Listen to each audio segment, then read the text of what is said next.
북한에서 혁명이 일어나지 않는 이유 뭘까요? 감시가 심해서? 연좌제 때문에? 네, 맞습니다. 근데 그게 다는 아닙니다. 최근에 이란에서 큰일이 있었죠. 화폐 가치가 폭락하고 물가가 치솟으면서 먹고 사는 문제로 대규모 시위가 터졌습니다. 근데 북한은요? 먹고 사는 문제는 북한이 더 오래됐죠. 배급은 진작에 끊겼고 GDP는 몇 년째 마이너스에 국경까지 봉쇄됐었습니다. 근데 아무 일도 안 일어납니다. 이상하지 않나요? 오늘은 여러분이 아는 그 이야기 먼저 정리하고 아마 모르셨을 이야기 하나 더 해보겠습니다. 우선은 다 아는 이야기, 그래도 한번 정리해 볼게요. 첫 번째는 비교 대상이 없다. 혁명이 일어나려면 전제가 하나 필요합니다. 지금 내 삶이 비정상이다. 이걸 아는 것이죠. 이런 국민들은 스마트폰이 있으니까 알았습니다. 북한은 비교 자체가 불가능합니다. 인터넷이 없어요. 있는 건 국가가 만든 인트라넷 뿐입니다. TV에서는 바깥 세상이 얼마나 비참한지만 보여주면서 우리가 그래도 낫다는 국가 차원의 가스라이팅을 합니다. 그리고 태어날 때부터 유치원에서 김일성 가계도를 배우는 등 사상 교육을 받습니다. 3살에 총을 쐈다. 골프 홀인원 5번. 이런 걸 매일 듣고 자란 사람한테는 웃긴 게 아니에요. 탈북민들이 말하죠. 장군님이 고생하시는데 우리가 참아야 한다. 그때는 진심이었다고 했습니다. 감옥인 줄 모르는 감옥이에요. 바깥이 있다는 걸 모르면 아니 감옥인 줄도 모릅니다. 그리고 결정적으로 불만이 있어도 모일 수가 없습니다. 국민대 랑코프 교수가 이런 말을 했어요. 북한 주민에게는 저항의 기반이 될 네트워크 자체가 없다고. 교회도 없고 동호회도 없고 노조도 없습니다. 사적인 모임 자체가 불법이에요. 물론 전부 다 모르는 건 아닙니다. 국경지역 주민들은 중국 핸드폰을 갖고 있어요. 근데요, 안다고 뭘 할 수 있을까요? 혼자 아는 건 불만이 되지만 같이 아는 건 범죄가 됩니다. 두 번째는 공포의 가격이에요. 자, 그러면 한번 안다고 쳐볼게요. 불만이 있다고 해볼게요. 그 다음은요, 감시와 처벌이 기다리고 있죠. 이건 다 아실 거예요. 근데 무섭다로 끝내면 안 됩니다. 혁명에 참여하는 건 일종의 투자예요. 비용이 있고 보상이 있습니다. 이란에서 시위에 나가면 비용은 체포나 부상이지만 보상은 체제가 바뀌면 내 삶이 나아진다는 기대입니다. 이 계산이 성립하니까 목숨을 걸더라도 거리로 나옵니다. 근데 북한은요, 비용이 나만 죽는 게 아닙니다. 연좌제 때문에 부모, 형제, 자식까지 3대가 끝장납니다. 보상은요, 바깥 세상을 본 적이 없으니까 지금보다 나아질 것이다라는 기대 자체가 존재하지 않습니다. 비용은 나와 내 가족 전부의 목숨인데 보상은 상상조차 불가능합니다. 가만히 있는 것, 그게 유일한 합리적 선택이죠. 그리고 혁명은 혼자 못합니다. 동지가 필요해요. 근데 옆 사람한테 같이 들고 일어나자, 이 말을 할 수 있을까요? 그 사람이 밀고 하면 끝입니다. 인민반, 생활총화, 상호감시, 이웃이 이웃을 감시하고 동료가 동료를 보호합니다. 나만 참으면 돼. 2,500만 명이 전부 그리고 동시에 이 생각을 하고 있는 거예요. 무섭게 만드는 게 아니라 아예 시작을 못하게 만드는 겁니다.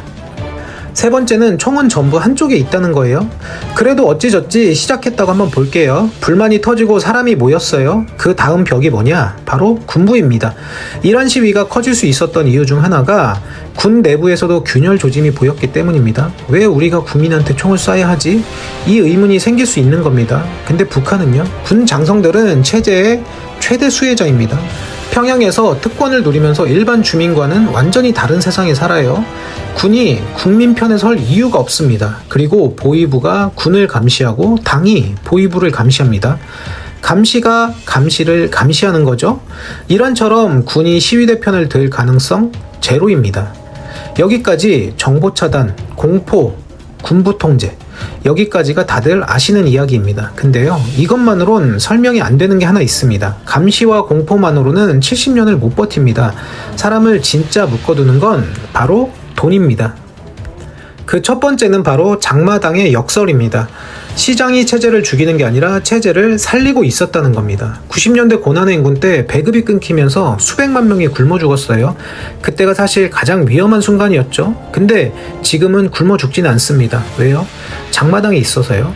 국가가 먹여 살리지 못하니까 주민들이 알아서 사고 팔기 시작한 겁니다. 채소, 곡물부터 지금은 공산품, 전자기기까지 북한 전역에 수백 개가 돌아가고 있다고 해요.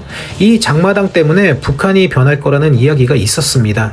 장마당이 커지면 시장 경제를 체험하게 되고 자본주의적 사고가 퍼지면서 결국 체제에 대한 불만으로 이어질 것이다. 근데요, 현실은 정반대였습니다. 장마당은 체제를 흔드는 게 아니라 오히려 안정시켰어요. 배급이 끊겼는데 먹을 게 없으면 사람들은 죽을 각오로 들고 일어납니다. 근데 장마당이 생기면서 국가가 안 줘도 내가 알아서 벌어먹을 수 있다. 이렇게 된 겁니다. 아사 직전까지 가야 사람이 목숨을 거는데 장마당이 그 직전에서 막아주는 거예요. 그리고 장마당 상인들은 뇌물로 관리들과 연결돼 있습니다. 상인은 장사해서 돈을 벌고 관리는 눈 감아주는 대가로 뇌물을 받고, 상인 입장에서는 나만 조용히 돈 벌면 되지, 관리 입장에서는 이게 유지돼야 내 주머니도 유지된다, 이렇게 생각하는 거예요. 시장이 체제의 적이 아닙니다. 압력밥솥의 밸브였습니다. 증기가 차면 조금씩 빼주면서 터지지 않게 잡아주는 거죠. 근데요, 김정은도 이걸 알고는 있습니다. 장기적으로는 독이 된다는 것을요. 장마당 세대, 80년대 이후 태어나서 배급이 아니라 장마당으로 먹고 자란 세대입니다. 이 사람들은 국가를 믿지 않아요. 자기 손으로 벌어서 먹고 사는 게 당연한 세대입니다. 한국 드라마도 몰래 보고 중국 콘텐츠도 몰래 보고 손전화로 물건을 사고 팔기까지 합니다. 김정은이 반동사상 문화 배격법을 만든 이유가 이겁니다. 한국 영화가 담긴 SD카드를 빌려준 여성은 15년형, 빌린 남성은 7년형을 받았어요. USB 하나에 15년입니다. 그리고 코로나를 빌미로 장마당 자체를 조이기 시작했습니다. 장마당의 큰손인 돈주들, 이 사람들의 70에서 80%가 몰락했다는 분석이 있습니다. 2023년에는 상당수 장마당에서 곡물 거래가 중단됐고 2025년은 돈주가 처형됐다는 보도까지 나왔습니다. 러시아한테 포탄 수출해서 번 외화로 다시 배급제를 부활시키려는 움직임까지 보이고 있다고 합니다. 장마당이 체제를 살려주는데 김정은은 그 장마당을 없애려고 하는 거예요. 밸브를 잠그고 있는 겁니다. 왜 그럴까요? 배급을 줘야 내가 먹여 살린다, 이 논리가 서는 겁니다. 장마당은 나 혼자 먹고 산다는 의식을 심어주죠. 김정은한테는 굶주림보다 그게 더 무섭습니다. 국가 없이도 살 수 있다는 생각 말이죠. 배급 부활에 성공하면 통제력은 더 강해집니다. 근데 실패하면 밸브도 없고 배급도 없는 압력밥솥이죠. 그게 가장 위험한 순간입니다. 두 번째는 엘리트의 출구가 없다는 거예요. 자, 아래에서 혁명은 안 됩니다. 그러면 위에서는요? 바로 쿠데타죠. 역사적으로 독재체제가 무너질 때 민중혁명보다 엘리트 반란이 더 많았습니다. 근데 북한에서는 이것도 안 됩니다. 영국 주재 북한 공사였던 태영호의 말이, 북한에서는 아내한테도 김정은 이야기를 못한다 라고 했어요. 쿠데타는 불가능하다는 거죠. 이런 엘리트들은 해외에 자산이 있습니다. 가족을 미리 보내놓은 경우도 많아요. 이 배가 안 되겠다 싶으면 런던이나 두바이로 빠지면 됩니다.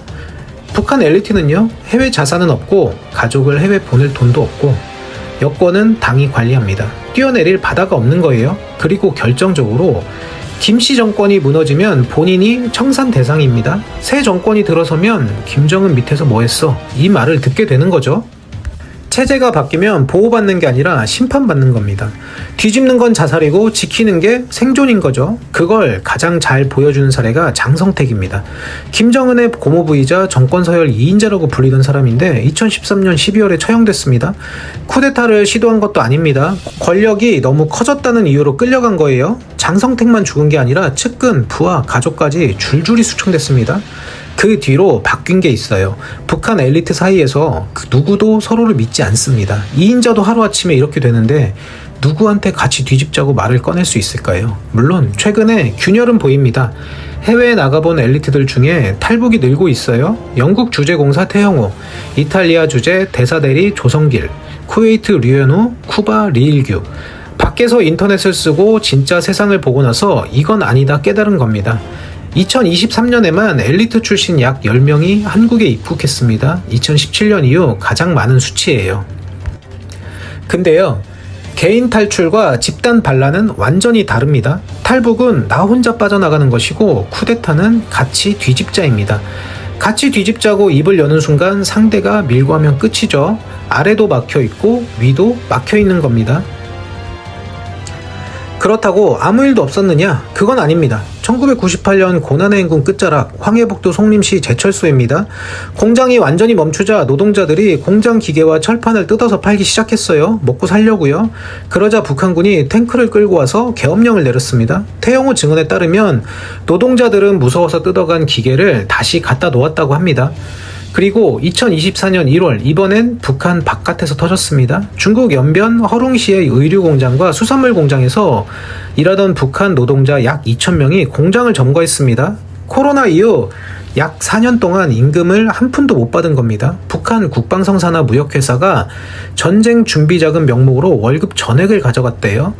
감시요원을 인질로 잡고 파업을 선언했는데 젊은 여성 노동자들이 다수 포함되어 있었다고 합니다. 결과는요, 밀린 임금을 지불해서 일단 달래고 주동자 200명을 특정해서 절반을 본국으로 끌고 갔습니다. 김정은에게까지 보고된 사건이에요. 저항은 있었어요. 근데 성공한 적은 한 번도 없었습니다. 송림은 탱크로 진압됐고 중국에서는 주동자가 끌려갔습니다. 둘 다 감시가 느슨한 틈에서 터진 겁니다. 송림은 시스템 자체가 마비됐을 때, 중국은 본국 감시망 바깥이었을 때예요. 감시가 정상 작동하는 북한 내부에서는 이 정도 규모의 저항조차 일어난 적이 없습니다. 2,500만 명이 각자 혼자 버티고 있는 겁니다. 정리해보겠습니다. 정보 차단, 감옥인 줄 모르는 감옥이라 불만 자체가 안 생깁니다. 공포, 비용은 3대의 목숨인데 보상은 보이지 않아요. 군부 통제, 총은 전부 한쪽에 있습니다.